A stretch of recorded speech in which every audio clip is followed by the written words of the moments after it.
মহান আল্লাহ তার অসীম দয়া ও অনুগ্রহে রমজানকে বানিয়েছেন রহমত, মাগফিরাত ও নাজাতের মাস। এ মাসে একটি অমূল্য রত্ন হলো রোজাদারদের দোয়া। রোজা যেমন দেহকে সংযমে অভ্যস্ত করে, তেমনি অন্তরকে নরম করে তোলে। সে সময় মানুষের অন্তর অনেকটা ভাঙ্গা অন্তরের মতো হয়ে যায়, আর ভাঙ্গা হৃদয়ের দোয়া আল্লাহর দরবারে বিশেষ মর্যাদাপ্রাপ্ত। রোজা দোয়ার মধ্যে গভীর সম্পর্ক রয়েছে, কারণ আল্লাহর অনুগ্রহ প্রাপ্তির অন্যতম মাধ্যম হলো দোয়া।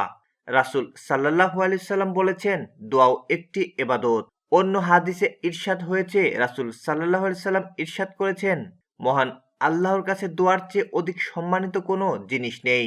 রমজানে মুমিনের করণীয়ই হলো যে কোনো মূল্যে আল্লাহকে খুশি করার চেষ্টা করা। পবিত্র কোরআনে ইরশাদ হয়েছে, যখন আমার বান্দারা আমার সম্পর্কে তোমার নিকট জিজ্ঞেস করে, আমি তো তাদের নিকটেই। আহ্বানকারী যখন আমাকে আহ্বান করে, আমি তার আহ্বানে সাড়া দেই। সুতরাং তাদের উচিত আমার নির্দেশ মান্য করা এবং আমার প্রতি ঈমান আনা, যাতে তারা সরল পথ প্রাপ্ত হয়। এই আয়াতটি রোজার আয়াতগুলোর মাঝখানে এসেছে, যেন ইঙ্গিত করেছে রোজা ও দোয়ার মধ্যে গভীর সম্পর্ক রয়েছে। রোজা মানুষকে আল্লাহর নৈকট্যে পৌঁছে দেয়, আর নৈকট্যই হলো দোয়া কবুলের অন্যতম কারণ।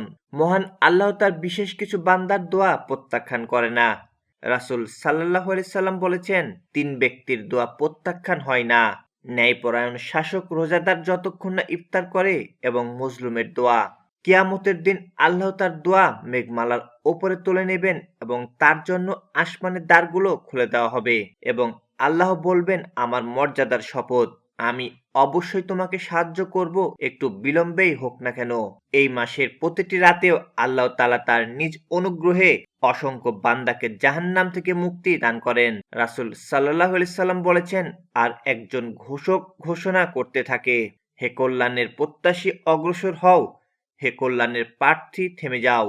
আর আল্লাহ তাআলা এ মাসের প্রতি রাতে অসংখ্য জাহান্নামীকে মুক্তি দান করেন।